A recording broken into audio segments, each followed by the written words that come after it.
Big shout to okjersey.com.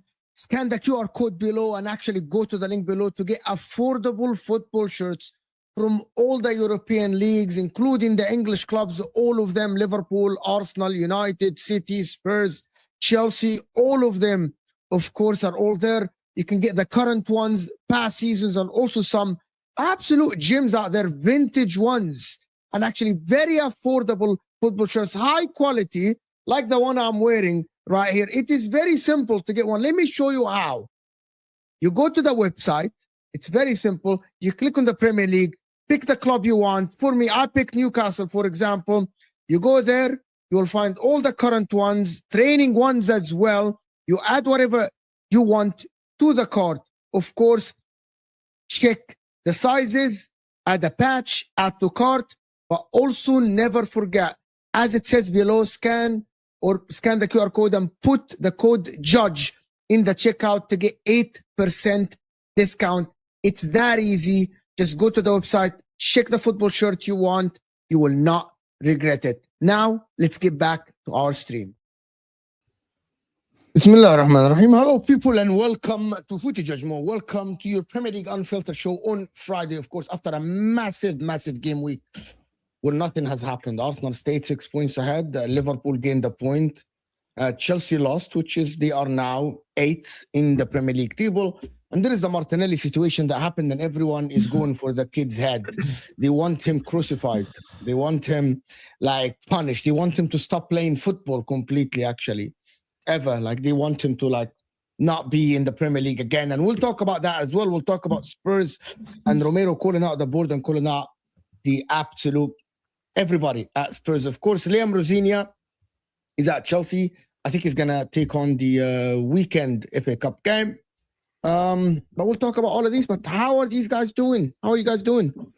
All right. Well, still recovering from New Year's. Oh, good, my man. Oh, good.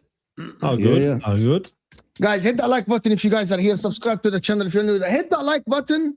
And I want to know in the comment section what you guys think about Martinelli. And I want to start by Martinelli situation. I want to get what you guys think about what happened, right? I want you guys to give me your thoughts before I actually talk. Anybody can take this, guys. Anybody, guys. It's you made your emotions clear. You were saying that he doesn't want to, or he's going to get kicked out of football. I think. Listen, I said it was a disgrace yesterday. I think most people would agree with that. The way he did it, but if he's come out and he's apologized, I think he should have got a retrospective ban. I think he should have done that. But if he's come out and apologized, then listen, it was a mistake. He didn't think that he was injured. Slot called out in his press conference after the game as well and said about how this all stems from the fact that every single team in the Premier League time wastes, and people get frustrated when they want to go out and get a winner. So if he's come out and he's apologized, then listen, like me as a Liverpool fan, move past it. Obviously the officials should deal with it in the way that they should do it. They're obviously not going to do it in the way that I think that they should. But what do you think he should do? I think it's dangerous play. So it's 3-match ban. Guys, this ain't even a story. We're falling into the media trap here. We're talking about, oh yeah, Martinelli, but we just said we don't even know. We're basically saying he didn't even know that Conor Bradley was injured. Slot has even come out and said, like Jamie said, if Liverpool players didn't have such a reputation for faking injury and time wasting, Martinelli wouldn't have done it. So, well, I mean, we're turning this into like a big story, like he's a real nasty But Liverpool person. don't waste time. Hey, your manager's words, not mine. No, he said he was we're the only. If you had realized that he was playing Liverpool, we're the only team that doesn't do it. That's what he said. He come out and said also, didn't he? He said, look, Martinelli seems like a good guy. Yeah. It's difficult to tell, these days, because if people do fake injuries and time waste and whatever else, and it was right at the end of the game, Martinelli did that. Only Martinelli knows the truth. This is a non-event. It's likely the kid didn't know that Conor Bradley was severely injured. If he knew, I don't think he would have done it. And I think the fact that he's apologized after it, what kind of ban are we talking about here? If he didn't know, he didn't know. So you don't think it should be banned? For what? You don't think it should be? For what, though? Do you not throw the ball at him and then knee him in the head? Yeah, he threw the ball at him first. And he then threw the ball in first because like he thought he was time wasting. Yeah, but like if I think a player has dived and it was in the middle of the pitch and I threw a ball at him, and then I move my knee towards his head when he's on the ground, like in most instances that would be a red card. It looked nasty. It looked vindictive. That's what it did. When you watched it live. When you watch, when we're watching Conor Bradley go down, we understand that it looks a bad one for Conor Bradley. Yeah.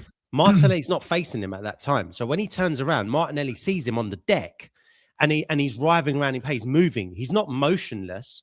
He's moving. So he's thinking he's faking injury. So he throws the ball at him and then pushes him off. Why apologize if he thought otherwise? I don't think he would. Nasty. That's why. Yeah, the one that. But he looks like a prick for doing that. He apologized. He made a mistake. I get that. Let me say, Mark, if we're playing football, that's fair. we used to play football, right? If I see you right at the end, our team, we're on opposite teams, and we need the goal, and I see you messing around right on the touchline, you're right there, and I think you're faking injury, I'm probably going to push you off. You'd probably do the same to me. Typical Arsenal supporter, Arsenal fan, classless club. Well, right, my thing would be like, we've seen loads of people have time wasted before, but they don't get a ball thrown at them. They don't get like pushed off the pitch in that way. And the thing is, with Bradley's injury, like when someone goes down and they're trying to time waste, they go down, they'll just sit on the ground. They don't go rolling around on the ground, holding their knee, screaming in pain. Like that's not something that they do. So whether he's seen him or not would be something. I think fair enough. He might have been turned the other way, but when he sees him roll on the ground, screaming, holding his knee, then I think like just a little bit of cop on to be like, you know what, it probably is a bad injury. Like, and even at that, like, where Arsenal going to go on and get the winner? They sat in for 45 minutes in the second half. Like, it's not as if they were going after the game. Never know. At the end of the day, you got 2 minutes left, and we're trying to get winner. Did he throw? Look, I watched Martinelli throw the ball. I don't think there was any malice behind it. That's just my take on it. I don't think he basically threw it like, oh, this guy, he's time wasting. Obviously, there's 2 minutes left of injury time. We've got to throw in. That's what it felt like to me. That's what it looked like to me. He didn't throw the ball at him like, oh God, this guy's injured. He's wasting my time. It didn't seem like a narcissistic, nasty move. You know what I mean? That's just my take. But yeah, no. But listen, as I said at the start, if he's apologized, which he has, obviously the officials are meant to deal with it, and then you move on. Do you know what I mean? Like at the end of the day, that's all I think. But no ban. He's apologized. Move on. I'm in the camp of no ban. You guys might be in the camp of ban. No ban for me, Mo. That's what your question was. So, in my opinion, And I haven't said my opinion on this incident yet. Yesterday, I said it's a disgusting move and stuff like this on MHF before I seen the replay and everything, right? In actually, my opinion, everyone that is saying that he should be banned or he should have gotten a red card, I'm not only talking about you guys, I'm talking about the big accounts on Twitter, has shown me that people, especially the big accounts on Twitter, especially the likes of Jason Cundy, especially the likes of the pundits that have watched the replay, every and each one of them that is asking for him to be banned, that is saying that it's disgusting, I am sure that their teammates, when they played football, did it. We did it. I did it. Everyone did this exact same move. 92nd minute. I'm trying to win the game. I actually turned around. Someone cleared the ball, fall on the ground. I see a little bit of a move inside the pitch. I am thinking they're wasting time. I push them. Everyone does this. Chelsea, Inter, Juventus, Barcelona, Real Madrid, Liverpool, each and every single one of them, they do that. Nobody's going to deny this, but nobody wants to admit it as well, that they all do this. And for Martinelli to do this, he didn't throw the ball at him. He just let the ball go at him, which is something happened. He got the yellow card that he deserved.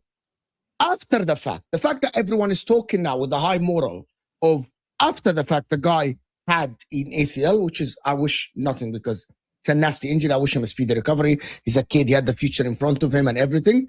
Martinelli didn't know that. Clearly from the footage, he didn't know that. Right? For him to assume that it's an ACL, that's a different story. Players don't assume these things. He pushed him off the pitch because Conor Bradley moved on the pitch. Right? He kind of had like that step. So he didn't think about it. And it's a bad move. But for people to ask for his head, that's tribalism. It's definitely, people are not using their brain because your club did it. Your players did it. If I go to the footage, everyone did this move. Each and every single club. And by the way, if Inter play a team and I see a player on the ground and I don't know it's an ACL, I want my players, if I want to win the game, if I think they're wasting time, to push that player off the pitch. We all do it. And you get punished by the referee by a yellow card. This is the reality that no one wants to say. This is the reality that Jason Cundy didn't want to say. Everyone knows that, right? Because everyone does this, right? And my point about it is there is one more extra thing that I wanted to say. I like what Arne Slot have said. He nailed it, actually. But the reality is, Arne Slot is playing that high moral that we don't waste time and Liverpool are levitating above the rest of the teams.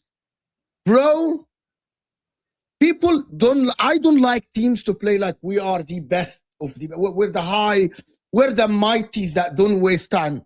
Yeah, you might not waste time, but Van Dijk, we know that Van Dijk does the dark art. We know that McAllister does stuff as well. Like, it's not like nobody here is an angel in football. We have all been watching football, and there's no angel in football.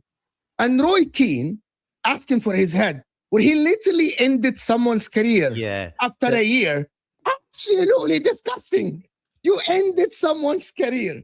And I'm not defending this because of Arsenal, right? I'm not like, I don't care, right? The reality is he didn't know. And he apologized after that he knew, after the fact that he knew, which is he should have. And I would have done this. And he did the right thing by apologizing, right? So people should move on. But I'm still waking up today. Listen, I'm 6 hours behind the UK. I woke up today and every single big account, and there is the people talking about punishment. He should be banned for 10 games, 5 games. Bro, he didn't do anything for that. He actually did what all of us would do in this situation. If I don't know, okay, unless, this is the different thing. If people think that Martinelli knew that the guy is injured in the knee, that has an ACL, and he moved him, he should be suspended for the rest of the season, by the way. Not only 3 games, Jamie, not only 10 games. Because this is endangering, ending career. Like, for example, if I knew that he had an ACL and I pushed him in the knee, knowingly that he had an ACL, I should be suspended for the rest of the season and even get further punishment because I can end his career. Agreed. Right? Agreed. If he knew this, he should be suspended. He's a malice guy that shouldn't be playing football at all, by the way. But I'm assuming that he doesn't know because the alternative is really someone that shouldn't be actually within the community of football. If Martinelli knew he had an ACL and he still pushed him, this guy should not be playing in the Premier League or UEFA at all. Do you see the alternative here? Correct. That is my take on it. To be honest, Look, you got to make a judgment call because no one's inside Martinelli's head. But based on his actions and the way it played out, I agree with Mo. I think you don't know. It's most likely he's not some nasty. Martinelli doesn't have a reputation for being some nasty, premeditated kind of guy that takes these kind of actions. Mark and I know some Liverpool fans down there, and he deserves this ban, he deserves that. And Martinelli scum. He's the worst thing since like whatever. It's like, guys, your club was every club's got issues, but your club was making shirts on Suarez on the back when he was going around premeditating, munching people's faces off. So what are we talking about? Do you know what I mean? When it happened, everyone here is doing the high moral thing. Everyone here. Okay, but like, what in retrospect, we are different. Yeah, okay, but in retrospect, say about that, Jamie. I want to ask you something, Jim. Do you think? I thought we were moving on. I said I'm gonna move on, but I'm gonna ask you one last question. Do you think Martinelli knew that he's injured or not? No, I don't think he knew. I don't think he knew. But what I would say is that similar to what you were saying about Liverpool wearing the t-shirts. In years gone by, then they said it was wrong. Jamie Carragher has come out and said that was the wrong thing to do.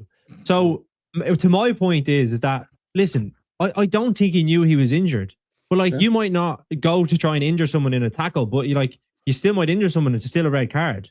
So whether the intent was there or not, it's more a case of Martin. He was on the ground. He threw the ball to him, and then he tried to tackle Jamie. That's not a tackle. He tried to knee him and then put him off the ground and pull him off. He didn't try to knee him. Did he try to knee him at all? He pushed him with his hand and he pushed a hand here and a hand on the knee. If Casemiro gets sent off for putting his hands around someone's neck, and a player's injured on the ground, and you put your knee into them, that's a red card. Did he put his knee on him? He did. Okay, let me watch it again. Let me watch it again, Jamie, because that part I didn't watch, to be honest with you. That part, I don't know. I knew he pushed him with his hand and the other hand on the knee, but otherwise, I don't know that he pushed him. Whilst Mo's looking at Mark, what were you going to say? You going to say something? When you first saw it live, it did not look nice. No, it did look hardy. It did look like it happens every game. No, it didn't look like it happens every game. That's why we're only talking about this type of thing now. It looked nasty. It didn't look classy. No. But obviously afterwards, he came out and apologized. He didn't know that he was injured. And that's the end of it. I agree. That's the end of it. So people make mistakes. But if he didn't know, if we can all agree he didn't know that Conor Bradley was injured, then we've got to move on, no ban. You can't give a geezer a ban if he didn't know. If he doesn't know, you can't give him a ban, can you? No, you can't. If Martinelli knew, he should not be playing football in the Premier League. But if someone goes in with a 2-footed tackle, doesn't know that he's going to break someone's leg, it's still like a bad thing to do. But you're endangering the opponent. It's completely different because you're endangering. But is he not endangering Bradley by moving him? You just said it was a career-ending thing. The intent is not there. It's the exact same thing. No. He has no idea. Okay. No player. You have no idea you're going to break someone's leg. But you know, a 2-footed challenge is a 2-footed challenge. That's premeditated. A 2-footed challenge. You are pushing a player forward. You're pushing a player outside of the line. It's something that it happens every game. It happens in a lot of places. What are you doing here? It happens all the time. I swear to God, if Liverpool, if you want to try to win and you're in a title race and you're trying to win a game, and your player thinks that a player is injured, wasting time, and you see the slight movement going into the pitch, your players will push them out. And I'll be, if it turns out to be injured lately, I'll say it's wrong, and I wish him speedy recovery. Also, Martinelli didn't injure him. It happens every game. No. Did I see that wrong? Martinelli didn't injure him. Bradley injured himself, basically. Yeah, he did injure himself, yeah. Exactly. So then, what are we talking about? I don't think Martinelli did anything like that. If Martinelli hasn't touched him and then he turns around and sees Conor Bradley on the floor, his immediate reaction is going to be, this guy's wasting time. It's the 92nd minute. He's not going to be thinking, Arne Slot did, by the way. Arne Slot said that, Neil. Arne Slot said that. No, he didn't. Arne Slot didn't say that. He said, Martinelli, probably, if he was a bit smarter, would have realised that he was playing against Liverpool, a team that don't time waste, so that Bradley wouldn't have been on the ground time wasting. That's what he said. High moral thing that Liverpool don't waste. I'm not saying high moral. You're just saying something that Arne Slot said. I didn't say that. I thought Slot said he's a good guy. Jamie, God don't forbid, think I'm he's a playing good guy. Liverpool Football Club. I don't Actually, remember the Slot saying Angels that. never waste time because No, Liverpool are I'm the not best. saying we're angels. I'm saying you're saying that Arne Slot said your that Liverpool manager time said. waste. He Oh didn't my say that. He God. didn't say that. He did say, "Oh, if he realized he plays Liverpool, we don't waste time. We are not like the rest Yeah, of but them. that's not We what you are- just said. We are levitating. You said that Liverpool do That's time waste. exactly what he said. If Slot said that, then he's wrong in that instance. Everything else he said was right, I think, but he was wrong He in the instance. literally That is saying, "I'm above the rest of the league." If Martinelli thought about it, Liverpool players, Martinelli got time to think. We got a throw in. We got 2 minutes left to try and nick a goal.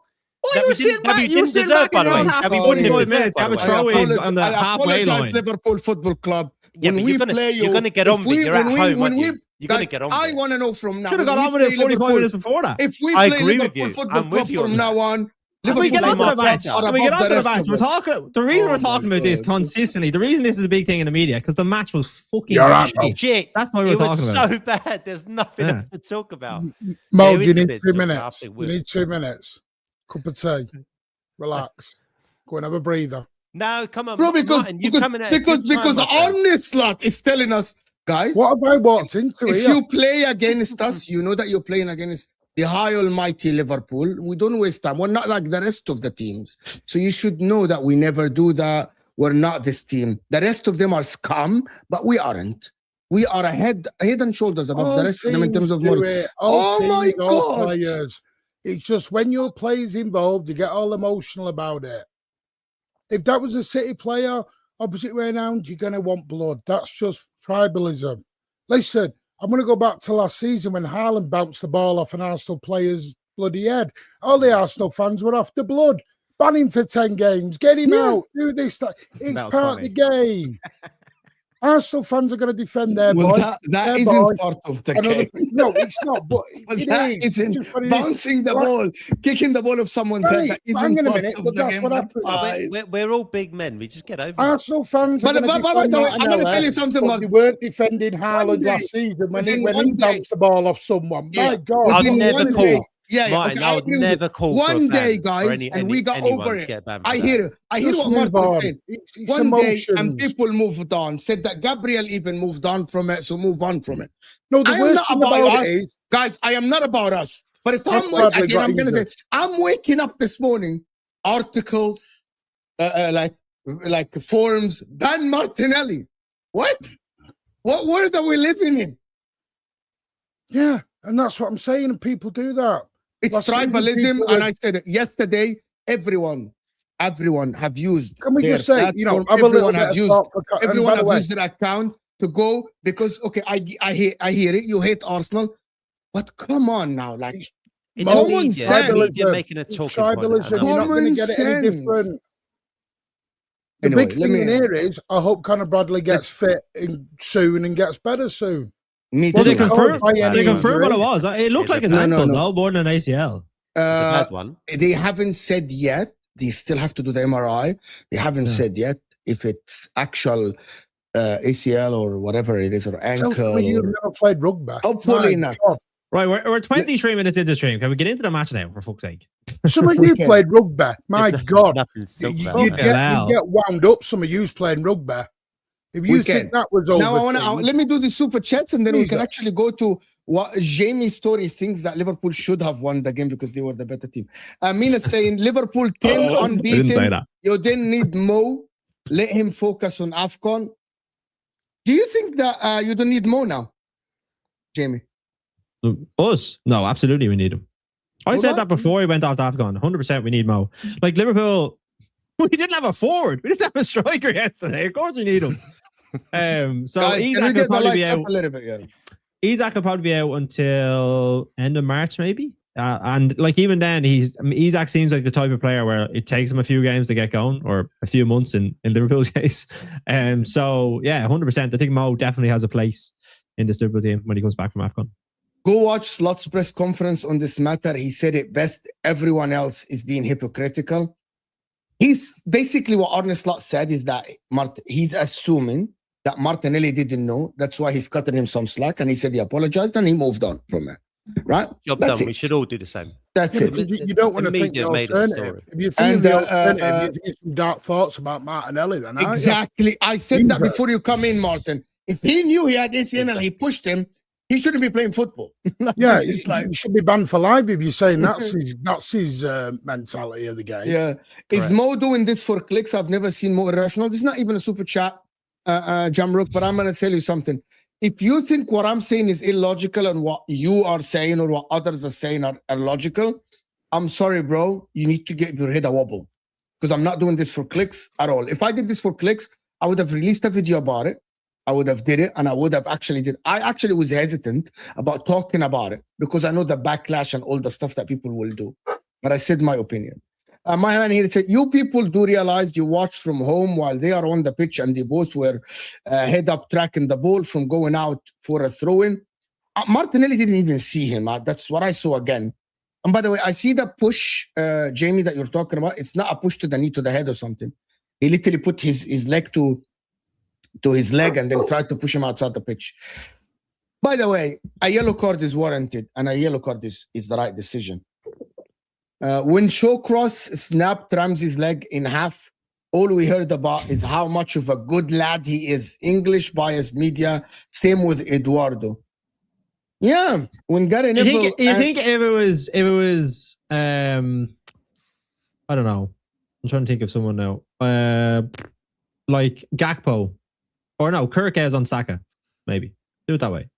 Do you think there'd be a little bit more sympathy towards Saka? I don't care about what Arsenal think. I'm going to say what I think. No, I mean in that instance. What I don't mean about the team, I mean about the players. Exactly the same. Jamie, I would say the exact same thing. If I think that Saka, if Kirkes thinks that Saka's wasting time and Kirkes is wanting to win the game, and he does this, yellow card, yes, because you shouldn't do that. I'm not saying you should do this. You shouldn't be doing this, right? But people do it all the time. I would have had the same exact thing. Jamie's asking, would the media narrative been the same? I think they would have gone after Kirkes. Saka's seen as like, you know, a golden boy, isn't he? Like, yeah, exactly. Maybe out of That's order. what I mean. Yeah. I think Kirkes would have copped it. This ain't. Oh, it's because it's an Arsenal player thing. I'm not saying that. I'm saying I think Kirkes would have copped it. No, I think it's because of an Arsenal thing, and I'm going to tell you why.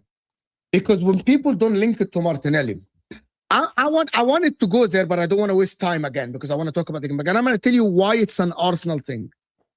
Because most of the posts, most of the comments, most of the accounts are saying it's just a reflection of the scum club and the manager that he plays for.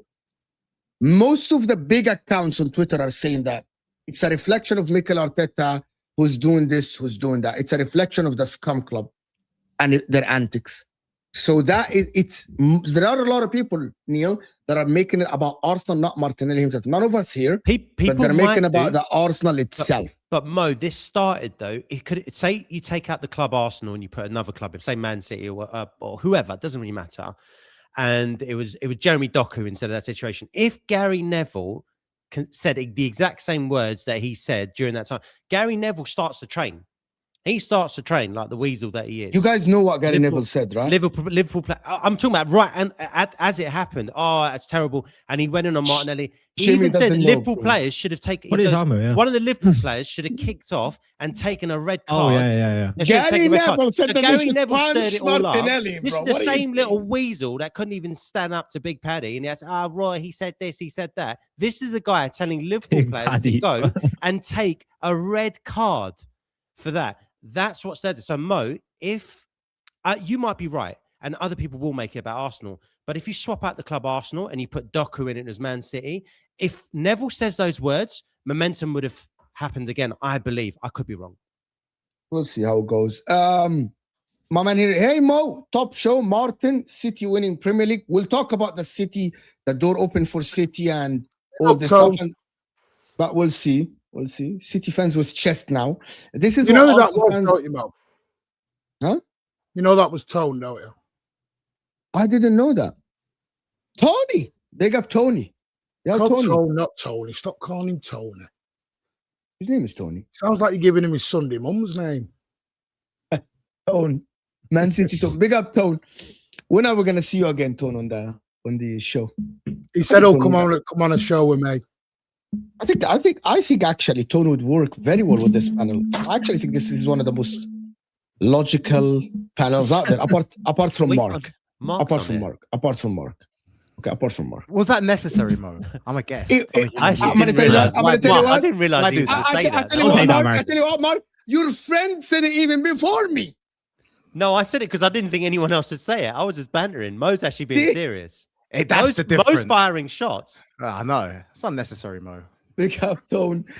This is what Arsenal fans have to deal with. Literally, watch two of our players lick snapped in half from horrible tackles when we hear crap like this. Well, I'm going to tell you something, guys, especially from Man United fans, like Man United players. Liverpool didn't have that nastiness about them. Man United, during the time, he had this dog in them most of the time. Started from Eric Cantona to Roy Keane to Gary Neville. Like, they had this dog in them, always. Which is, by the way, it's good in football as long as it doesn't go above the threshold. It's good. I like it. Like, we had it at Inter, and we had a player that was nasty, and Materazzi, I like him as a player. I think he's just a scumbag for what he did on the football pitch, because I don't like these tackles to go ending people's career like what other people did as well. So, the game, Jamie, why do you think you should have won the game? You had 0 shots on target. I didn't think we should have won the game. I said, am I lying? we Mark dominated the game. That's what I said. I didn't say we should have won. I didn't say that. What I said was that upset you didn't win. Yeah. I was upset we didn't win. No, the reason was that, listen, Liverpool are going there, even though they've been on, 9 games unbeaten now, 8 in the Premier League. And all the emphasis was on Arsenal to go and like annihilate us. And what, from my perspective, I'd be like, I was happy with the performance that obviously they put in. But from Arsenal's perspective, is that obviously it was an opportunity for them to set down a marker. Very similar to the way City absolutely killed us before the last international break. And I think the first 25 minutes, Liverpool were still trying to figure things out. I think they were a little bit nervous that they could have got killed. So they were a little bit tentative. Then Conor Bradley hits the crossbar. And from that point on, I think they contained Arsenal pretty much for the whole game. Like that second half, Liverpool were moving the ball, but they played like a team that didn't have a striker. They played like a team that didn't have that cutting edge. So when they got up to the penalty area, they just didn't have the ability to be able to score. And I think that was the only thing that was missing from the game, to be honest. I think Arsenal, they were fearful. I think they played with fear. And I think that's something that I thought Arsenal had removed that a little bit from them, but I think in some games they do have that kind of nervousness about them. And I think that just comes from obviously not getting it over the line so many times. I think the fans definitely maybe protrude that onto the pitch a little bit in terms of how the atmosphere was. I think it was a little bit nervous that Liverpool were going to go on and get the winner, but it didn't materialize like that. But I think for 70 minutes of the game, I think Liverpool had mostly control of the game. Well, we definitely in the second half, we didn't touch the ball for the first 20, 25 minutes of the second half. I don't think. Yeah, you know what? I will say this one thing. Me and Mark banter a bit on our podcast, but we're also serious as well. Mark, one of Mark's criticisms, and correct me if I'm wrong here, Mark, is you say Arteta in these big games or in certain games, Arteta's a little bit cautious. We come out in the second half and we didn't come out in the second half, if that makes sense. We didn't come out, and who do you look at there? Because Liverpool grew into the game, but honestly, I think the way you're playing, you're right there for the taking. Arsenal. Arteta made positive changes, though. He brought on quite a few attackers. You've got. He waited till whenever he waited till he brought on. He had to bring his first change was bringing on MLS. For Hincapié, by the way, which was a mistake. If Liverpool were going to exploit and beat us, it was down MLS. Was he carrying an injury though, I think, was it? And what? Who? MLS? No, Hincapié. Yeah, Hincapié went down injured and he was forced to make a sub. His first attacking sub. Mark, he brought on Eze and Madueke 78 minutes. We didn't touch the ball for the second half, like from 45 till what? 60, 63? No, maybe 70 minutes, 65 minutes. This is my thing about, I think Arteta, this is the one thing I will say. If you're there for the taking, a Pep smells blood, he goes for it. A Jurgen Klopp smells blood, he goes for it. Even Arne Slot, if he smells blood, he'll go for it. Arteta is just a little bit lacking. I think he's trying to tiptoe this title over the line. Sometimes you got to be bullish, and sometimes you got to go, you know what? Liverpool are shit. We're going to smash them. And we come out in the second half and Liverpool were beating us up. Liverpool took complete control of the game. We did nothing. We had our first shot, forget shot on target, our first shot in the second half was in the 91st minute. If Liverpool weren't so crap, they would have won that game. But Liverpool got no. Arsenal were guaranteed a draw. This is my one thing. Arteta knew the point. You were guaranteed a point. We were guaranteed a point because you're missing Ekitike, you're missing Isak, and you're missing Salah. It means you've got no threats, in my opinion. You've got no Florian Squirt. If Liverpool have Ekitike, they win that game. If Liverpool have Ekitike, they win that game. I have to agree with you if it went that way. But that's my point. If we're guaranteed a point because you can't hurt us because of injuries and whatever else, AFCON, then go and batter you. Go and take you out. And that's the one thing like City, like what City did. Like what City did. Like City dismantled us. They realised that Liverpool were playing poorly. I think Liverpool have a little bit more confidence, but I think they showed their nervousness in the first 25 minutes. Too much respect. Exactly. Too much respect to... Too much, and you don't deserve any respect the way you guys have been playing this season. Last season, maybe. This season, put you to the sword. But like, if you even ask Liverpool fans going into the game, like, I was just like, I just don't want it to be a thrashing. I just don't want to get battered. That's what I was saying going into the game. And I haven't felt like that in a long time. But then I go there, I'm like, the 25 minutes, I'm like, Liverpool are kind of, they're moving a little bit, moving well now. Once Bradley hit the crossbar, I was like, I think most Liverpool fans were like, you know what? But we didn't press you. We made you look good, I think, in my opinion, because we didn't press you. I know there's people in the comments saying, yeah, but Liverpool were good. Yeah, they were good. But did we allow you to be good? Yeah, we did allow you to be good. We didn't even press you second half. If you watch that second half, we couldn't string two passes together. Fine. What was our press? I think we allowed you to take control of that game. That's the difference. I think as well, like when Arsenal had the ball, whatever about pressing, because I think that obviously comes from a team perspective. But the one player I actually thought was a really good battle, especially in the first half, was Kirkaz and Saka, because Liverpool were doing a certain thing with their fullbacks, and they pointed out on Sky Sports that when Gakpo and Frimpong were coming back, they were being expected to run all the way back with Timber and Hinkape. And what inevitably happened was that Kirkaz and Bradley were still pushed out to their wings, and it was left them in very isolated situations. I think Kirkaz was a little bit nervous in the first half, but in that second half, the reason Liverpool were able to like put so much pressure, consistent pressure, was every time the ball went into Saka and Kirkaz, he was on him, and they were winning the ball back, and they were turning it over, and then they were able to build again. So I thought that was an interesting battle, but I just think moving, like even when Arsenal had the ball, there was real issues in terms of like stamping their own authority on the game, whatever about like pressing when Liverpool had the ball, but just actually imposed themselves in the game. For a team that, like, teams have steamrolled us this year. We've gotten PSV have steamrolled us in midfield. Like Nottingham Forest absolutely annihilated us at home. Like Arsenal, with the quality that they have, what they've done to other teams, they should have been doing the same. And that's why I said, I think Liverpool, they dominated possession and they dominated the game from my perspective, but they just didn't have that cutting edge. And I think Arsenal fans will be more disappointed with the fact that Liverpool were there for the take and they didn't take it. Opportunity missed. But it's still, do you still think, 6 Neil, points. Did you think, Neil, it's Arteta's fault that they drew the game because of his instructions before the game? Or do you think that, because your players look leggy as well, they played super bland, super boring. You didn't put much effort into anything. Was it a mix of both, or was it one or the other? Or is it Mikel Arteta's fault?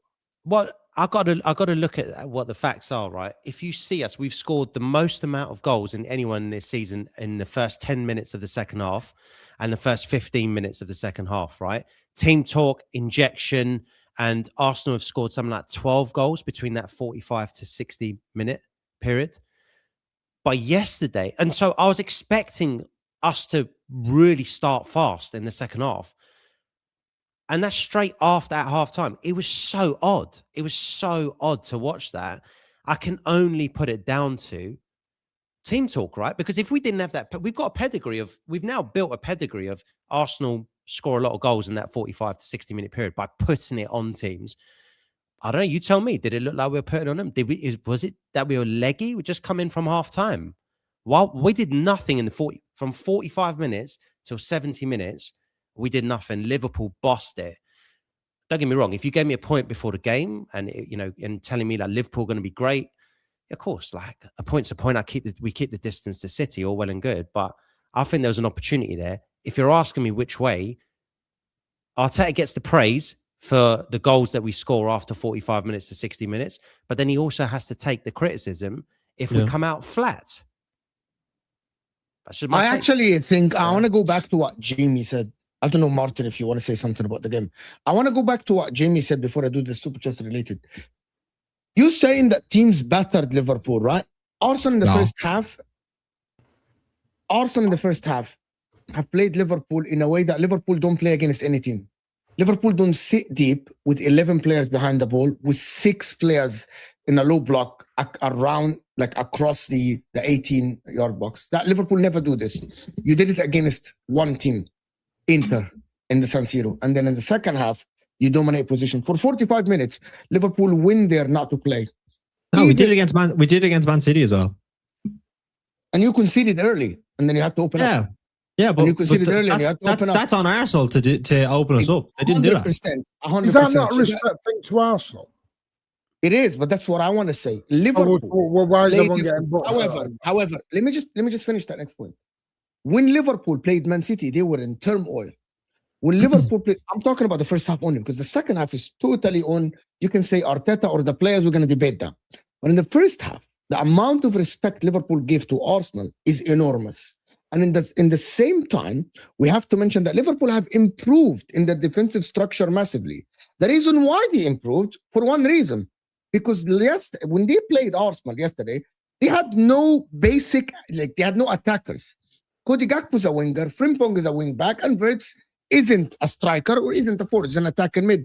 So basically, you played 6 at the back with McAllister playing between Kirkes and Van Dijk, and the other side Frimpong, right? You formed the back 6, and I get it. Arsenal should have broken Liverpool down. They should have. And many times, Arsenal, Saka went to the byline. The problem is Arsenal was playing with 10 players because of Eucharist. It's just established this. 10 players playing on the pitch. Eucharist is non-existent. That is on the recruitment. We apologize to Arsenal for saying that Eucharist is better than this, better than that. He's not good enough. And it was a problem. In the second half is the main topic, guys. Why did Arsenal come out in the second half so flat? And why were Liverpool able to knock it around? 75% ball position in about 35 minutes for Liverpool. That is unacceptable at the Emirates, especially when it's 0-0. I like this. If you're a 1-0 up or a 2-0 up, you're 0-0, right? You need to go and win the game. You allowed Liverpool to knock it around. Liverpool have quality. They're not mugs. I said that yesterday. Liverpool are good players. McAllister is a good player. First half, Arsenal failed. Second half, Liverpool failed to score, but I'm going to give leeway to Liverpool. Why? They had no striker, they had no Salah, they had no Isak, they had no Ekitike. So basically, they did their best, basically, Liverpool, by dominating position and getting it to the wings. And I thought Frimpong cooked Maslow Skelly, to be honest with you. Cooked him, and Maslow Skelly was not good enough. But Fremont just needs to improve his final ball. Like he's not a winger, and he's not a winger anyway. But like he have one of the highest goal contributions last year as a wing back. I know, yes. He's almost playing as a winger for Bayer Leverkusen. So he does have quality when he gets there, but I had 3 assists in his last 3 games leading up to that game. So like he does know how to whip a ball, but like just like there was the pass to, I think it was to Wirtz, just when he like. But can you read any? Okay, so for Liverpool, before we go to Arsenal, can you read anything about this game from Liverpool's perspective? You played defensively, you knocked it around. There is nothing like I walked out of this game from Liverpool, learned nothing. The reason I was speaking to Sam about this yesterday on MHF, I'm like, you defended deep to prevent Arsenal from scoring goals. You succeeded. In the second half, you knocked it around. Already, Liverpool are the number 1 team in ball position in the league, actually, already before this game. Yeah. But I would have learned a lot about Liverpool yesterday because I think they've taken a lot of criticisms this season, rightly so. But going to Arsenal, where they've scored in every single game at the Emirates this season, and to obviously prevent them from doing that, says a lot about where Liverpool are now. I'm not saying Liverpool are back. I'm not saying anything like that at all. But I think they're making steps in the right direction. So I would have learned that if you go through like some of the players that we have now, so Ekitike, Wirtz, Frimpong, thought Kirkes is starting to look a little bit better. The signings that we've made are starting to produce, which they haven't done at the start of the season. That's why the situation that we're in now. McAllister had a good game yesterday. Gravenberch had a good game yesterday. That's good signs. We're 10 games unbeaten. going up into the international break, we had the easiest run of fixtures up until this Arsenal game. So like every team they were playing was more or less like in the bottom half. So our fixtures were easy. We haven't got enough points from those games. So I'll be interested to see now where we have a lot more competitive teams that we're going to be playing against higher up in the league. Can we not concede as many goals as we have done so far this season? And the big thing about Liverpool right now is we look more solid defensively, but we need to look better going forward. And hopefully that will help with, say, Ekitike coming back. Salah will obviously come back. Isak when he comes back from his injury. That's the big thing for Liverpool right now. Do you think it could be too late, though? Too late for the Premier League. Do I think in the Champions League? For what? Champions League. Too late for what? You're going to go for the Champions League. Fair enough. Yeah, absolutely. Liverpool have 0% chance of winning the title. They are 14 points behind Arsenal. It is impossible for them to win the title now with 17 games left. Because that means Liverpool have to gain 14 points on Arsenal, and Arsenal have to lose 14 points. That's a 28 point swing. That is a lot. That's assuming that City will not even gain points when Arsenal drop these points. I think it's impossible. I think they should just improve. The last thing I want to say about Liverpool is I can only judge Liverpool if they play, if the defensive side, Jamie, if you go forward and dominate and your defense is solid. Yeah. Playing defensively like this, it doesn't mean that you improve defensively. That doesn't, for me, it doesn't. Yeah. For a club with the size of Liverpool, like for a club with the size of Liverpool and the players you have, I will only judge your defensive aspect of the game if you dominate games and you score goals and your defense is still solid. Yeah, well, like that's just the basics of football. It's like don't concede loads of goals, don't concede goals, score loads of goals, you win games, you win trophies. Like simple. You know what I mean? But Liverpool right now, they haven't found that balance. Defensively, they're better, 100%. But like I think we kept one clean sheet in our last 5. So, like teams are still like able to score against us. Well, sorry, 2 now after Arsenal. So like teams are still able to score against us. But we need to obviously find that balance going forward, and hopefully we'll get that with you need the players. It's impossible to happen with Gakpo, without Ekitike, without Salah, without Isak. Yeah, 100%. It won't happen. It won't happen. Let me do this so we can actually ask the question about Arsenal now. Arteta was screaming for the players to press. What, Martin? No, just I'm carry on. We'll come on to it in a minute because your double standards just shone like a bright light then. Carry on. How? Okay. When Liverpool haven't got A, B, C, and D, City just get on with it. Carry on. What? Carry on. Do your super chats. I don't understand your point. We'll do your Mo Gender in a minute. Carry on. Oh my word. Arteta was screaming for the players to press. Yeah. Okay. Neil, was that happening? Look, he looked frustrated. It's such a difficult one to tell, right? He did look frustrated. He picked up a yellow card. He must have been frustrated. But why didn't we come out? What was I'd love to know what the instructions were. Was it a case of, guys, put the foot on the pedal once we hit 70 minutes or what? But either way, we did nothing all half. So they did come out flat for a reason. If we're going to put it down on every single player, you tell me, Mo, no one was pressing. No one was pressing in the first 15, 20, 25 minutes. I said that yesterday.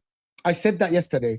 I said if there was one player that looked bad or off it or not pressing, there was 11 players on the pitch that can press. So that means it must be instructions on the coach, on the prep, on the halftime talk. It must be this. So Brian, I get it. He can scream players to press, but if all the players are not pressing, it must be on the halftime talk then, because we have to keep it consistent. If one player is bad, if 2 players are bad, it's on the players. If a whole team looks like they're doing something together, that means it's tactical. It's instructions. You're not going to tell me that all the 11 players suddenly turned off in the beginning of the second half. All of them together, must be something in the dressing room that happened. Probably they were scared. Probably. He was also telling them to go up the pitch, but all the managers tell the players to go up the pitch, guys. But it takes 1 player or 2 players. I'm going to tell you how, Brian, how it works. And I explained this yesterday. It takes 1 piece of instruction to tell that player, by the way, don't go man to man. Like Arsenal in the first half, Odegaard was going man to man. Gyökeres was pressing a centre back, Odegaard. If he tells Odegaard, be a little bit more conservative, that gives Liverpool the chance to knock it around. And by definition, he is telling the team to a little bit be more conservative. And that will lead to the spiral of Liverpool being able to dominate position. It is impossible that Liverpool 75% ball position without Arsenal a little bit allowing them to knock it around at the back at least and having that 3-player. That's how it works, Brian. With a striker, Pool would play different. That's the response to Liverpool with a striker would win the game. Excuse me, guys. Excuse me. Which is, I agree with this. By the way, if Salah is there, Salah was not going to sit on a low block. Isak was not going to sit on a low block. Ekitike might, because Ekitike have done it with Liverpool. He sits deep, he can defend. But probably they will play a little bit different. And also, if Liverpool had 11 players on the pitch, they would have played better, by the way. They would absolutely played better. I actually think Salah will do well in this Liverpool team when he comes back. I think the way him you as a play forward, in transition, right?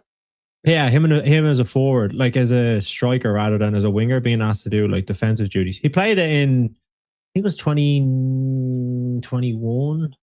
Trying to think when we had a load of injuries, and he looked really good there. So it'll be interesting because listen, he can't press. I don't think that you should expect that of him now. But it'd be interesting, like if they had the 4-man midfield and then they had like Vert, Salah, or Vert, Ekitike, Vert, whoever it is. But he definitely does still have a place in the Liverpool team. Yeah.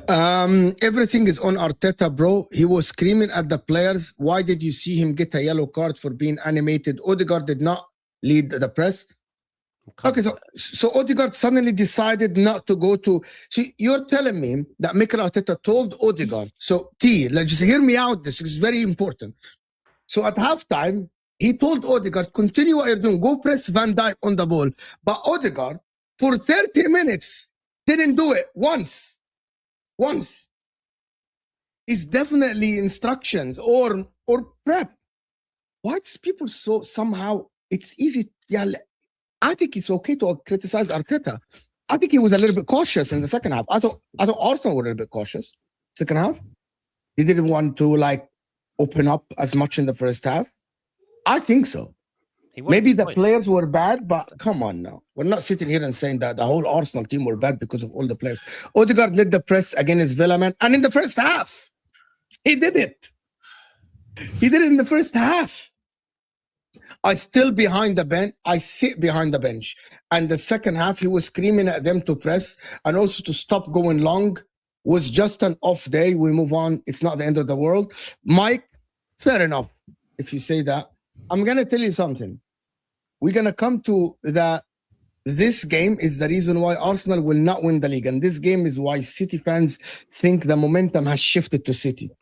We're going to talk about this, Mike. But big up Mike for letting us know. Maybe he was telling Who's them. saying that?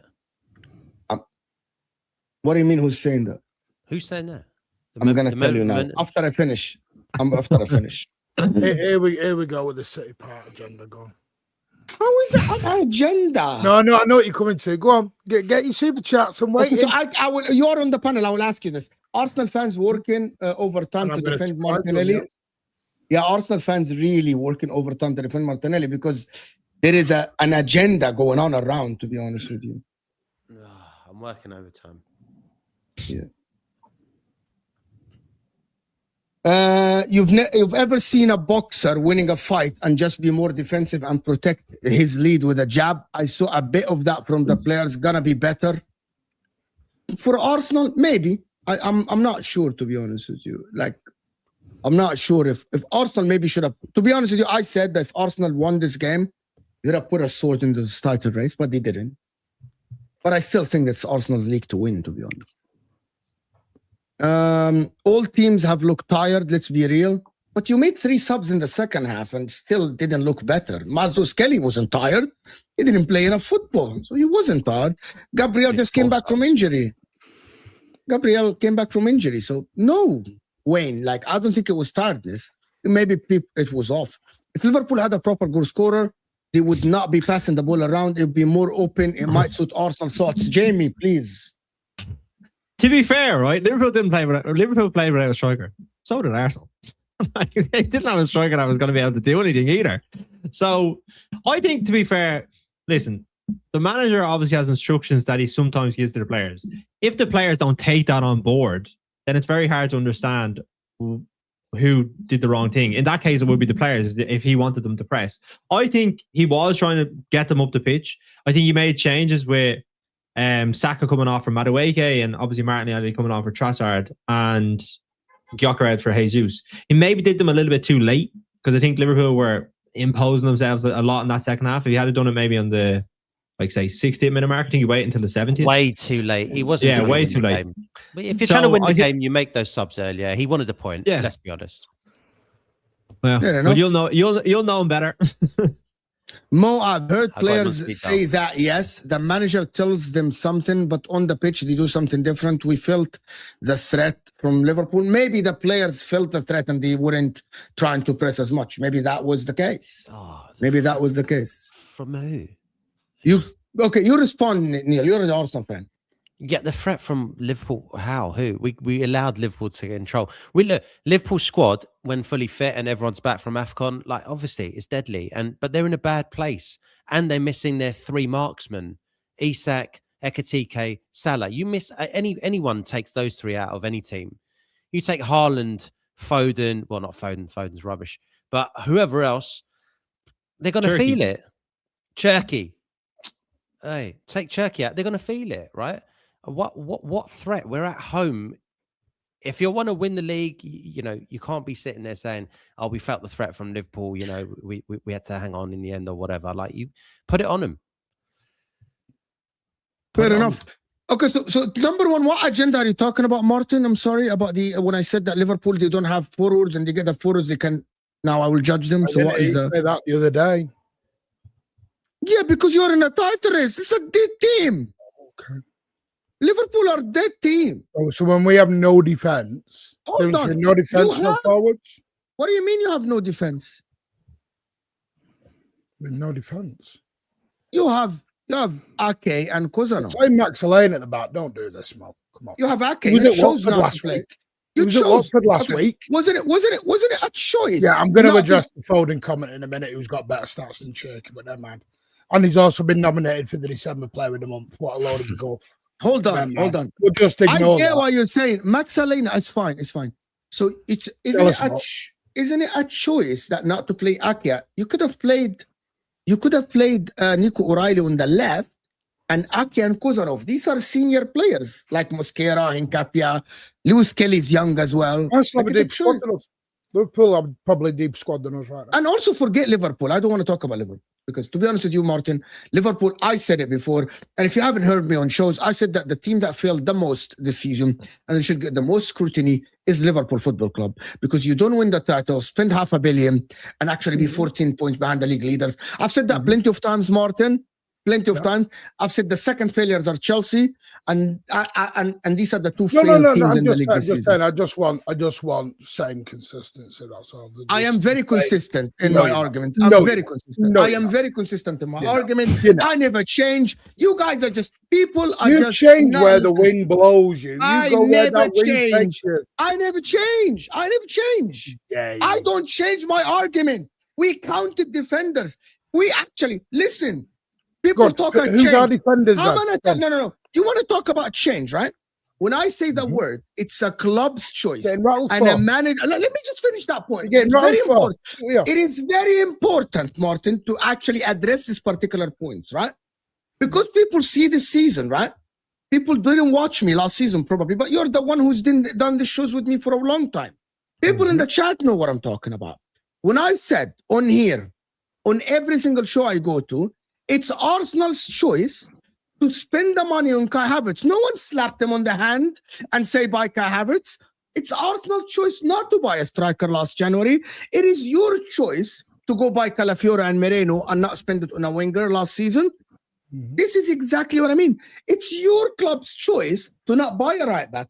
It's your club's choice to stick with Ake. It's your club's choice to get Kozanov, like it's Arsenal's choice to buy Gyökeres.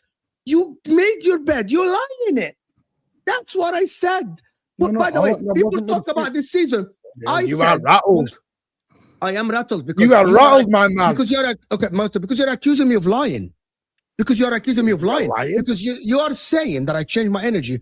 It's the definition of me lying, and I don't lie. I don't lie intentionally. I might get stuff wrong. I might say a wrong opinion, right? But sit here and tell me that I'm lying intentionally, I don't. I literally slagged off Arsenal. All right. You were lying about Arne Slot earlier. You were lying about Arne Slot earlier. I didn't. I genuinely, when people that have watched me, I actually for years slagged off Arsenal for spending the money on Kai Havertz when he could have gotten someone else, right? But people don't remember these things when I said that about Arsenal. I slag off Chelsea for spending 90 million on Garnacho and Gittins. I said, it's your club's choice. Nobody slapped you. Nobody told you to go and buy Garnacho and Gittins. You could have had Semenyo. You could have added other players. It's a choice. Liverpool, for example, it's a choice. Point, have you? You know, it understood my point, have you? No, but that's the point.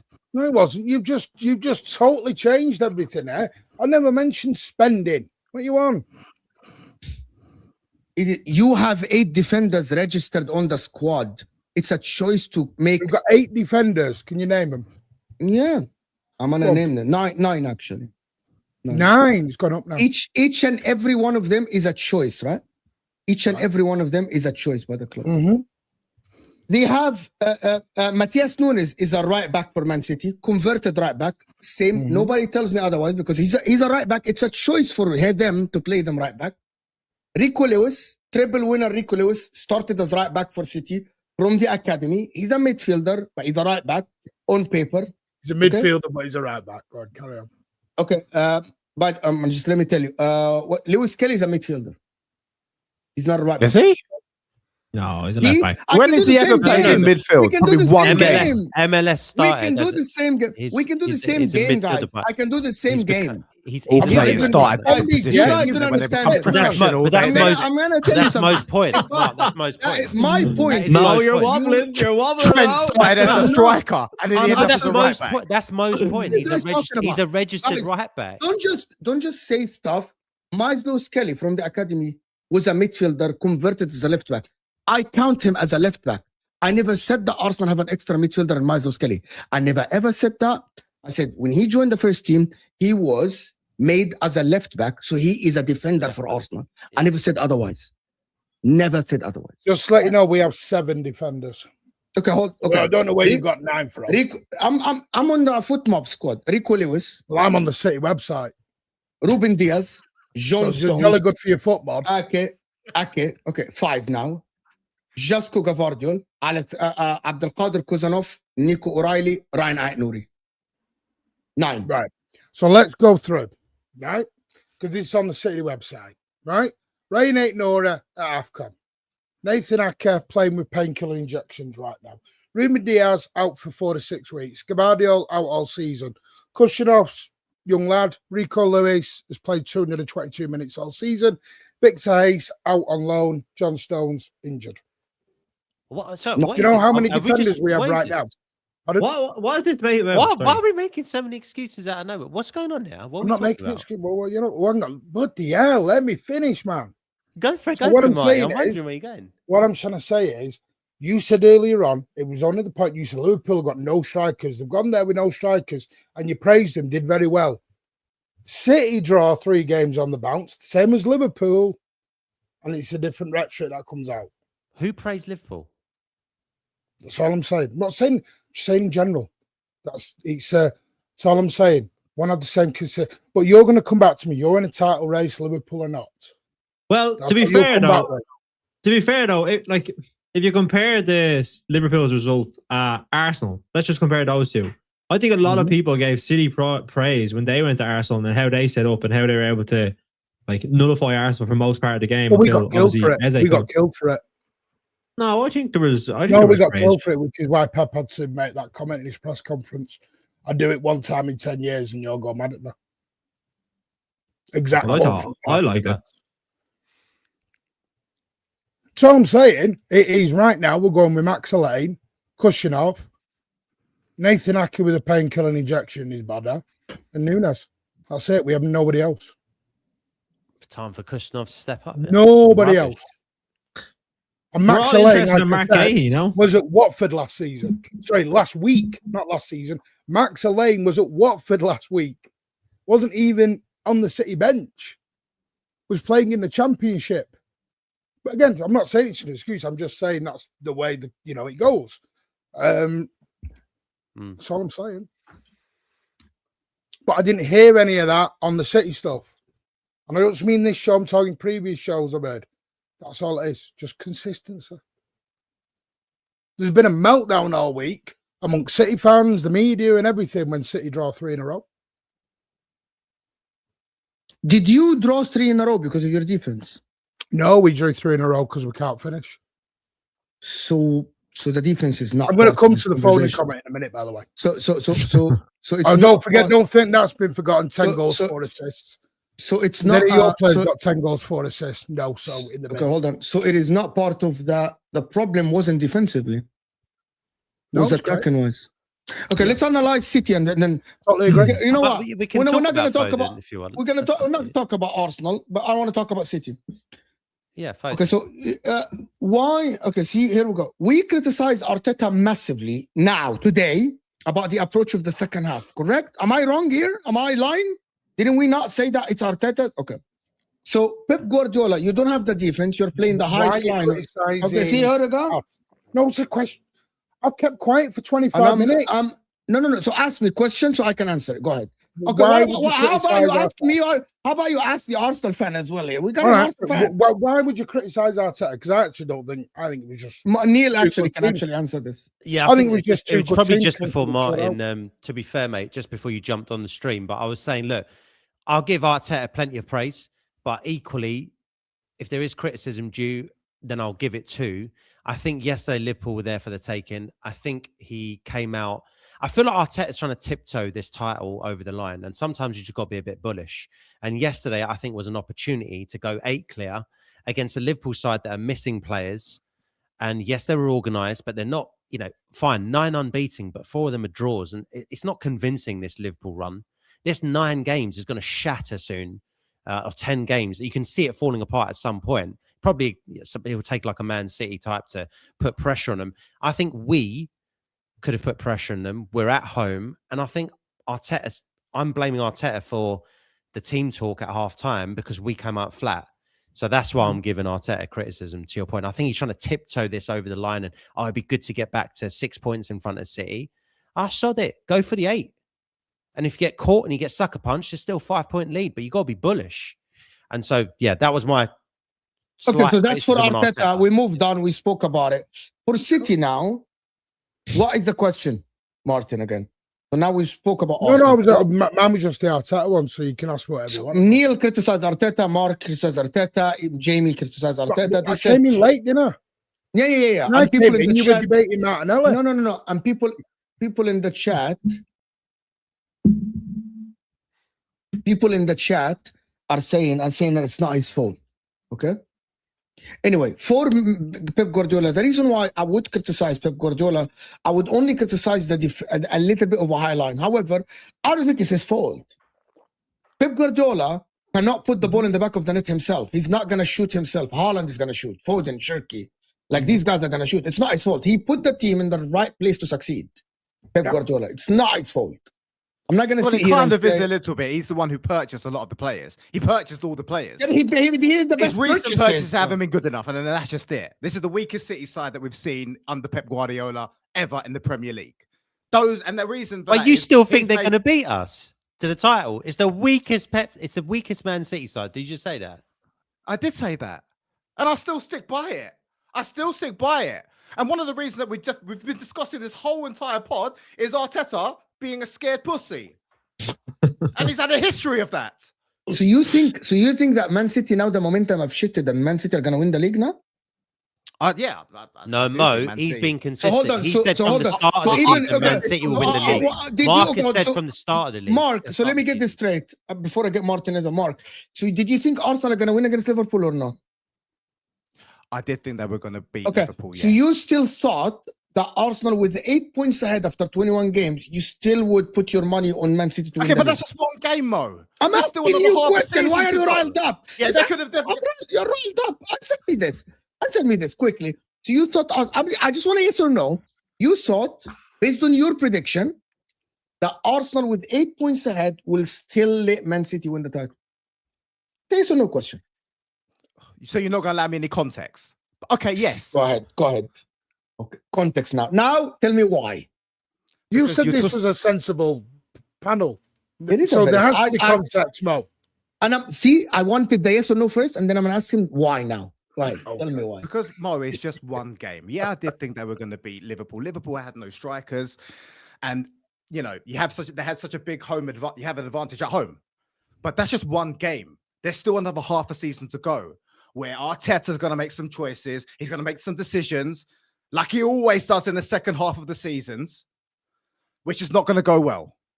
Yeah, and that's what we're going to see. I've always said from the beginning, the last 3-4 seasons, in my opinion, Arsenal start well. They fall off in the second half of the season, and we usually see a City surge in the second half. We've just started the second half. But you just said usually see, but you just also did say that this is the weakest City. Are you still going to see the City surge second half? I still believe it, because I just said I still think that City are going to win the league. Do you still think we'll see the Arsenal downfall as well, Neil? Arsenal what downfall? Like what? Listen, this narrative about Arsenal bottling it second half of the season is 3 years ago. When have Arsenal done it since? When they were a bunch of kids, mate. 21 years old. Saliba was 21. Everyone was Saka's 20. Who's Neil? Yeah, God. The entire beginning of the first half of this season, you have said that Arsenal are going to win the league. Yeah. 2-3 weeks ago, when City and Aston Villa were 2 points, 1 point behind, you changed your stance and you said that Arsenal are no longer favourites. That's your words verbatim. Hold on. Now let me provide context. So can we add City? By the way, I don't want us. I'm the I don't want us to talk about the. I want to talk about. By the way, we need to remember that City are in the. It's not the Centurion City. It's not the triple winning City. But we need to remember that as well, right? It's not invincible Arsenal either. This is all everyone talks about. The treble. But I think this Arsenal team is better than the Arsenal teams from the last 3 years. Go ahead. We're going back to Arsenal. None of those. We're going back to Arsenal. Go ahead, Martin. Go wherever you want, Marty. I thought we just done 45 minutes. Right. Seriously. Right. Everyone goes, this is not the treble team. No one is ever going to be the treble team again. Again, it's why there's only 2 trebles been done in over 30 odd years. Why do we always compare it to the treble team? United are never going to get their 19 back. I'm not saying anything about your treble team. This is this, that, and the other. This City team, are they capable of winning a league? Yes. Will they win the league? We don't know. But just because it's not the City, if this was the City team of past, then and we're 6 points behind. My God. City, my God, you'd have been in trouble. You'd have been in trouble. I don't dispute it. So it was only 2 weeks ago that Man City were a couple of points behind. Anything can happen again in another league? No. Yeah, but you got to go on eye test. Now, Martin's right. Listen, if this was the fantastic sides you've seen with the KDBs and whoever, and finishing strong, when City and Liverpool were going toe to toe and they're putting in 97, 99 points, 100 points. Yeah, that City team versus this Arsenal team. Arsenal can have the 6 point lead. I think I would say that City team would chase this Arsenal team down. But here's the difference, guys. This season's completely different. It's not the same Arsenal and it's not the same City. Now, I'm not saying that means that City can't win the league, but I have got us favourites. And in amongst that, there'll be weekends where the pendulum swings slightly. But I agree. This City team, if you were exactly, I think we're all on the same page here. But yeah, if you were the team of not Mark though, not Mark. He's not on the same page with us. You love it, then you, Mark. No. Mark is. I love it. Mark has got City clear favourites. Yeah. You love to put me. I know, Jamie. You have to go. I know you gotta go, Jamie. Cheers, guys. Jamie's make sure you get on. Make sure you get onto Twitter and make sure Martinelli gets that red card. See you later. Big up, Jim. At the end of the day, my point is, yes, for me to be confident of any kind of title race, I'll judge it in these next 3 league games. Yeah, because at the moment we're judging City, the City they are now, and the mess that they're in. Why is it only 3 games? Because you've got United away, Tottenham away, and you've got the Liverpool game coming up as well. You've got 3 important away games coming up. We can get through these 3 away games, and we can get 2 wins and a draw. then I'm sat there going, right, we may be in this. If we lose 2 of the 3, then it's over. I'm not going to be stupid and say it's not. So the next 3 games are crucial. The next part I need to see is we need to go and buy a good centre-back. We need to do, because Diaz is out for 6 weeks, Gabardio's out for most of the season. So we have to do. We can't go with Max Elaine for the rest of the season. We just can't. So, and if Ake, which he probably will do, he'll get injured very much soon. God knows, you know, I might take my boots next week. I might get a game at the back. Because we are really up shit creek if Ake gets injured. Majorly so. So we need to get, we've got Semenyo over the line now. That'll add firepower to us. And now we need to get this Matt Gay or whoever it is in, and we can get Motor in. Now, yeah, we are relying on Arsenal. I'm not going to say we're not. Arsenal need to drop points. But we need to stay there, stay close. For me, we need to get to the Emirates. We need to get to the Etihad game. That's in April. Where are we and where is the... But Mo, listen, I know it's in April.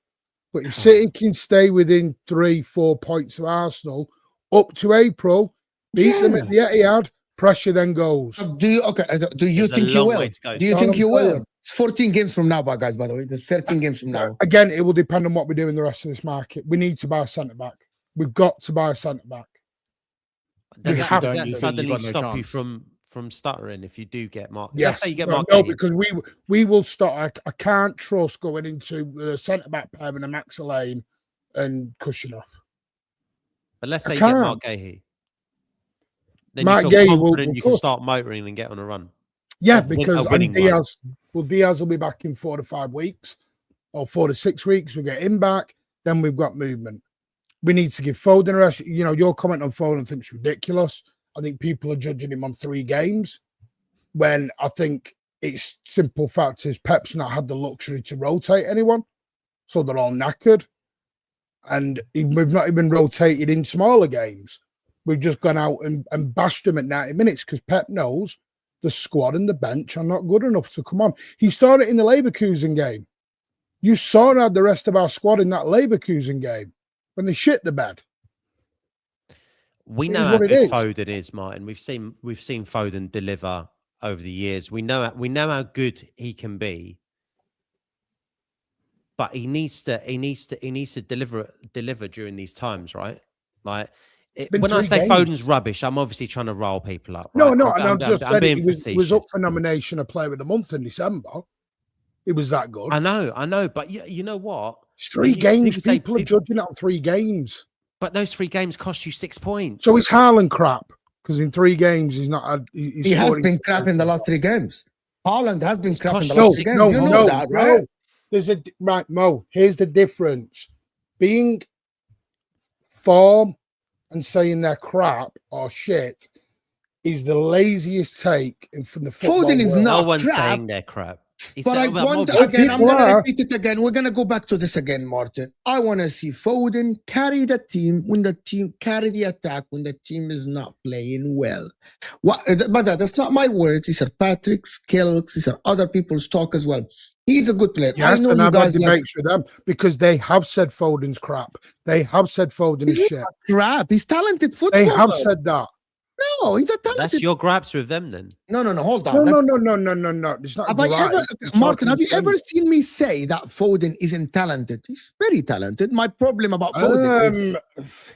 No. I heard you say Kobe, guys, my problem I'm was going to call you out right now. No, don't do that. I think that's the craziest thing you've ever said. Tell me. I heard you say Phil Foden looks good because of the players that surrounded him. No. I said Phil Foden look like this because when the team look good. I actually judge these pedestal of players. If the team is doing bad and you are carrying the team. But let me give you an example. Erling Haaland might not carry the team. But Man City would struggle to score, and Erling Haaland would have banged 2 chances, 2-0, 3-0. This is Erling Haaland for you. Phil Foden is talented, but Phil Foden must rise now. If City are to win the league, and you guys put him on that pedestal, you're going to need. He should rise above the rest of the people. Like, for example, I might give a leeway to Shirky, but I'm not going to give a leeway. What pedestal? Best player in the league. He was. No one said that. There's a lot of people that said that he's one of the best players Well, in the then they're league. wrong. He's not the best player in the league. He's one He's of not them. KDB. No one's He's ever no said Kobe, he's mate. Oh, KDB. okay. As long as we admit that. No one's ever said he's KDB. Jesus. But at A the lot end of of the people said day, he's the heir this to is the thing. KDB. People go, Foden's not a creator. He For is. Manchester City, he's created our most chances from open play this season. Right? Again, you look at Phil Foden, and this is the thing. Foden gets judged on assists, the same way wingers get judged on assists generally. But Phil Foden, like I thought Foden was crap at Sunderland. Because, you know, I was at the game and you're high up and you think, I went back and watched the game the next day. And in the second half, Foden creates our two biggest chances for us. If they go in the net, he's got 2 assists. And this is the fine margins between being what is a creator and what isn't. It's not always the creator's fault. Sometimes it's the guy putting the ball in the onion bag. If he doesn't put the ball in the onion bag, there is no assist there. He still created the chance. He created chances against Brighton. Cherky created chances against Brighton. It's the people who are hitting the post and shooting at the keeper where I have the gripe with. Because you don't create 22 chances in a game if you're not creating. He created those chances as well in the same games that you didn't win and didn't score. And Cherky didn't get those assists. Himself, he didn't get those assists, right? Cherky. I also saw as Brighton should have scored. Brighton should have scored Neil as well. Brighton. Yeah, they should have. Had the clearest chance of the game. The clearest. The guy off the line, it hit his heel. Right? Exactly. Like Brighton had the clearest chance of this game. But we're saying fine lines. Sunderland, like Foden created two chances if they scored. Okay, Cherky, he created chances. If they get buried, he's got more assists. But without those assists, Cherky is still doing more for me, eye test wise, than Foden is. Yeah, me, same here. Same here. Right, but even though they're playing totally different areas, one's playing as an 8, one's playing as a wide. But they're both tasked with creativity at some point. They're not. This is where because Nottingham Forest, for example, starts the game off with Foden as a deep line 8. He has Reinders. Well, let me explain. Shrugging your shoulders. Let me explain. Right? No, I didn't say anything. No, not saying you. So Foden's been playing deep because his idea is to win the ball and give it to the forward man. Then we make the substitution at 1 each. He brings on Savio onto the right. Yeah. He takes off plays. He then pushes Foden further to the edge of the box as the direct 10. Then you saw Foden. That's where we're getting the winners from. That's the trouble is Pep hasn't decided for me where Foden's place is. Because what he's doing is some games he's starting him as a deep line 8, and then 20 minutes to go, he's pushing him forward as an edge 10. And he's got to decide which one he's doing. He's giving Cherky actually. He's doing this with a lot of people, and this is my gripe with Pep at the moment. He's giving players 2 or 3 jobs during a game. But that's in-game management. And Foden can play in a multitude of positions. Of course, you know, if the game's not going well and he's starting as a deep 8 and push him forward, why not? He has the ability. He definitely has the ability. But he's not pushing him forward for the last 20 minutes. That's what I'm saying. Yeah, but you can't he's just not pushing him. That's on Pep. Yeah, I'm just saying that Foden can play as the 10. He can play as a deep. And in-game management is a thing. And you can move the players in the game to adapt. But a number 8's job is not to create. Of course it is. Not with us. Different. If Foden's on the pitch and he's not going to be tasked with creation, Foden shouldn't be on the pitch. Exactly. Because he can't defend. Can I actually say something completely opposite to what you guys are saying? I actually think that Phil Foden is more of a direct football player than a creator. He can create. Foden can knock a 30-yard ball over the top. Let me tell you them. Wirtz, Cherky, similar. Jamal Musiala, Phil Foden, very similar. Phil Foden getting the ball is more of like, I want to get to the goal. I want to bounce it off you. I want to play the 1-2, and I want to be the guy at the end of the play. That's what Jamal Musiala. He'd like to dribble. That's why Phil Foden, his career, has had more goals than assist. He's more of a goal scorer than a chance creation. That's why Shirky, with half the minutes, has doubled the big chances created at Foden, but Foden has way more goals because Foden is more of a at the end of the play guy. People want to label Foden as a Kevin De Bruyne and a He's not nowhere near Kevin De Bruyne. He's a goal scorer, a goal scoring midfielder. When I watch Foden play, gliding past players and shooting, that's a goal scoring player, not a creator, right? My thing about Foden is that Pep today is tasking him to play deeper. Because why is he playing deeper? Because I'll tell you why. Because Reinders can't tackle. Nor does Foden. And Phil Foden can. He can tackle better than Reinders. He can't. No. Reinders has already said he can't. Reinders has publicly said in the local press that he's not good at that.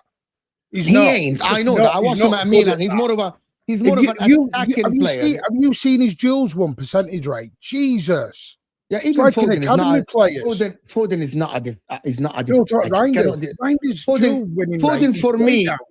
Foden is similar to Odegaard, in my opinion. 95%. This is how I measure players all my life. It's all about defensive versus offensive percentages. Odegaard is a 90% offensive player, 10% defensive. Foden is the same, basically, right? Yeah. Do you know what Foden's meant to do? Defensive attribute. They didn't grow up. No one asked these guys to like go into a tackle. Or he's asking Foden to do two jobs. He's asking him to go from there to there and run it and do that the whole game. And then, but that's not Foden's game. And for all these reasons, guys, no one can sit here and present me an argument of why City will win the Premier League this season other than but Arsenal are a bottle jobs. No. I have. I've said I'm still a valid point. Me. We've still it's got not a valid point. It's not. It is because of history states it is. While Pep Guardiola, it is. It's not a footballing opinion. It's not a valid point because City won the Champions League after multiple seasons of failing to win it with Pep Guardiola, while absolutely dominating teams and destroying the likes of Lyon, Monaco, Real Madrid, and at the end, we didn't dominate Lyon. Hold on, we got beat by Lyon with a high line. And you dominated, you created abundance of chances. You remember that game? Sterling. You got it. My point is, hold on. It's not about that. My point is, at some year, okay, unless we are saying that Arsenal will never win the Premier League again, if that is your argument, that there will always be a bottom job, that is the argument. Football-wise, Arsenal are more stable. They have a deeper squad. They have a more balanced squad currently as it stands. The team has by the way, the reasons why team is 6 points already ahead after 21 games. They played the majority of the games of the top 10 away from home already, so they're gonna come. I'm not saying that City can't win the league and Arsenal cannot collapse. Always happen in football. It always happens, right? It can happen, but there is no logical reason for me to think this. City signing Semenyo. Okay, City's attack. I know that they're misfiring currently, but we know that they will score goals. They're going to put these chances away at some point. At some point, Haaland will just pass the ball into the net. It's not going to stop, right?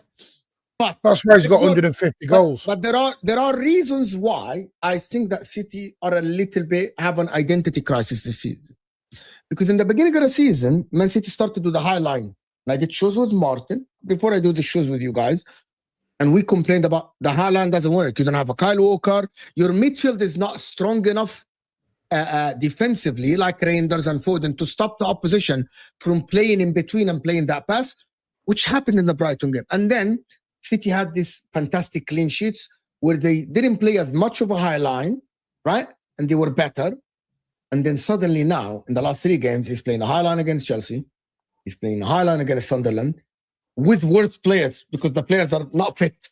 And he's playing a high line again against Brighton.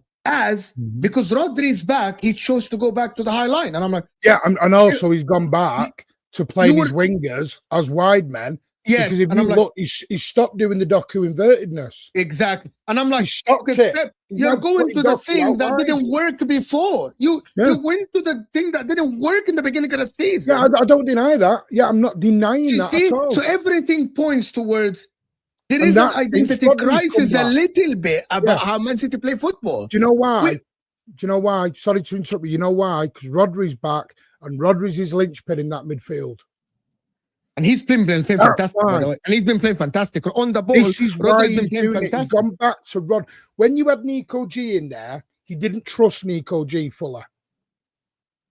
There was not that 100%, I have full faith in you to bring the ball out from the goalkeeper and start marrying the ball up front and start transitioning through. So what you're doing is you're playing a bit more direct. You're playing narrower with your wingers. Nico G doesn't have to go through. I mean, by the way, I love Nico G, but you saw it against Brighton the other night. Physicality is not his game either at the minute. He's not. He's slow. He's so slow. It's ridiculous. Passing. So now what we've got to do is, but Rodri's come in and he's gone, right, I've got my main cog in the engine back now. Now we go back. Yeah, but I don't think he's gonna. I don't see unless. Okay, here is what happened in the treble season. Okay, in all the seasons that City came back from behind, guys. Every single season, we saw probably from game week 18, 19, Pep Guardiola finding a way to make it work flawlessly. Like the triple season, he went to the box midfield, and then suddenly, and I said that is one of the best teams I've seen in my life being effective. That treble winning team, the second half of the season. The season before, he completely changed the system and it works. My problem is, I don't know the system that Pep will actually win the league with. Like, but he doesn't know. I don't think he knows because he's playing Rangers. He gets wide open defensively. He drops Rangers and he pushes the line back. He doesn't dominate as much. And I'm like, okay, so he's not the same City as before. And it doesn't look like it will be City as before. So it will be on Arsenal if they drop. So if we want to label Arsenal as bottle jobs, you are assuming that Arsenal will completely falter. Mark. Do you know what I'm intrigued with in this system? How does he use a Semenyo now moving forward in this system? That's what I'm intrigued with. I think go wide wingers. Well, this is what I'm intrigued with. Has he? Well, I'm thinking, has he brought? Because I think Semenyo will go on the right. Mm-hmm. This is what I would do. This is what I would do when everyone's fit. I would do Rodri, Foden, Cherka, Doku, Semenyo, Haaland up top. That's a very attacking line. That's what I'd do. Now, obviously, that will depend on your back line.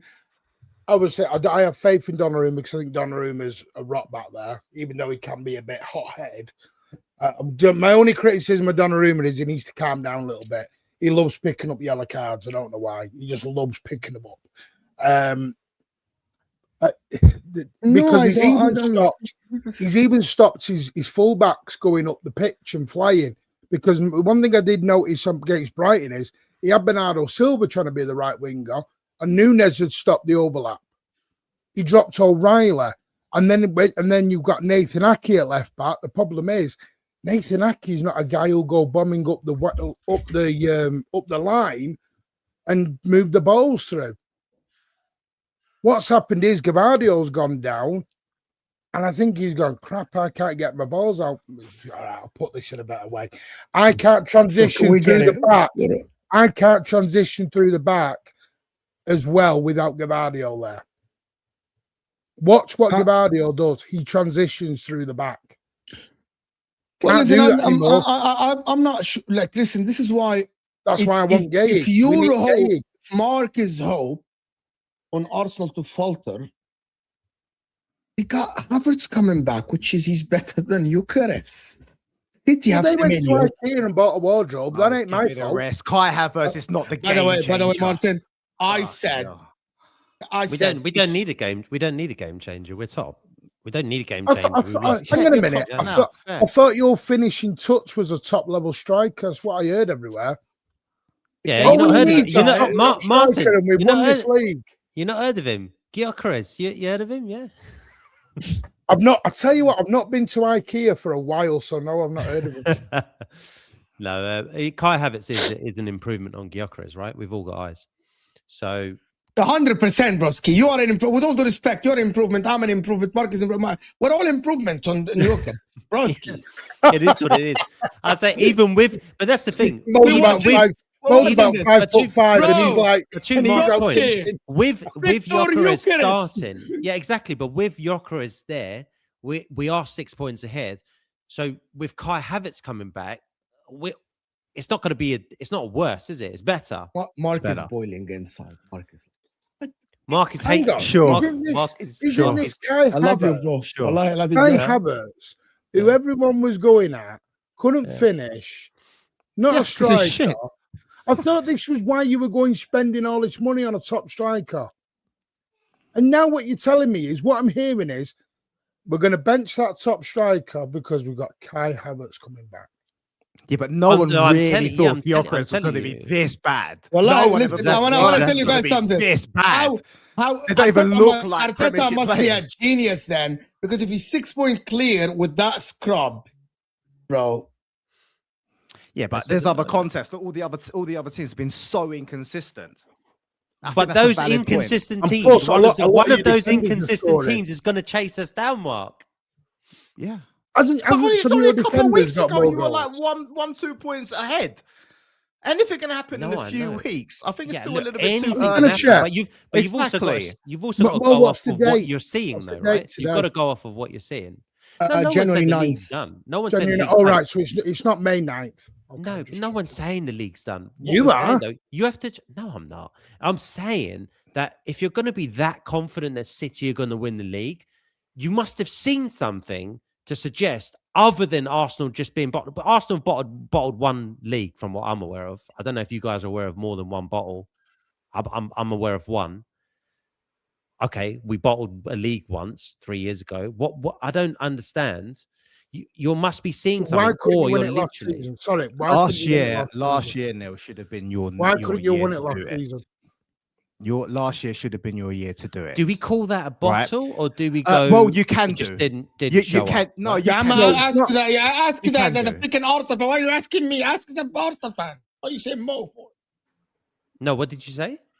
He said Mo. Mo? Did he say No, Mo? what was the question? Mark? Who, me? Mark, what were we saying? Yeah. No, we're Mark, talking you about asked the question. I didn't say Mo.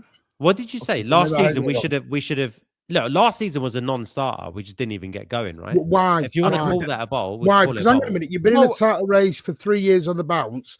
City Two- come out 2 the years. title race last season, Yeah. and we got replaced by Liverpool, who Yeah. beat you. So what was last season? Both please? City and Arsenal dropped off last season, didn't they? For whatever reason, we can analyze it, but City That dropped. could be classed as a bottle. City dropped 20 points. Okay, yeah, City dropped 20 points from the previous season. We dropped 15. If we want to class that as a bottle, then you'd have to say City bottled it as well, right? 20 points. I don't think Yes. City bottled anything, but Yes. it was one of those seasons where Arsenal didn't show up, City didn't show up. Arsenal will look at, oh, well, we couldn't build momentum because we had a ton of injuries. But then we've had a ton of injuries this season, but our squad's more complete and we've managed them better. Whichever way you want to look at it, however you want to say, Arsenal fell away. But Arsenal are now back up there. So in 4 seasons, or 3.5 seasons, Arsenal for 2.5 of those seasons have been there or thereabouts. And even last season, we were second. We Okay, did so have a you've just drop said off, it. You've been but there we're back. thereabouts, but you never But we're- managed to go over the line. We weren't even. We couldn't even see the But you line just last said- season. We couldn't see the line last season. The time that we failed to go over the line was 3 seasons ago when City came to Arsenal, came to the Emirates and spanked us 4-1. We had the lead going in that turn of the year, and 50 points from the first 19 or whatever, and then City hunted us down. But since then, I haven't seen Arsenal bottle anything. I think Arsenal was shit I last think- season, but I don't So think we what league was bottled that? anything. What league was that? What year? 2022, 23. 22, Yeah. 23. Yeah. You chased us down. Yeah, for well, the you last were 23, 4 24 years, went down You to were the last 7 day. points ahead with the game in hand. I don't think we were. You were on match day 19-20. You were Having played the game more, yeah? 7 points.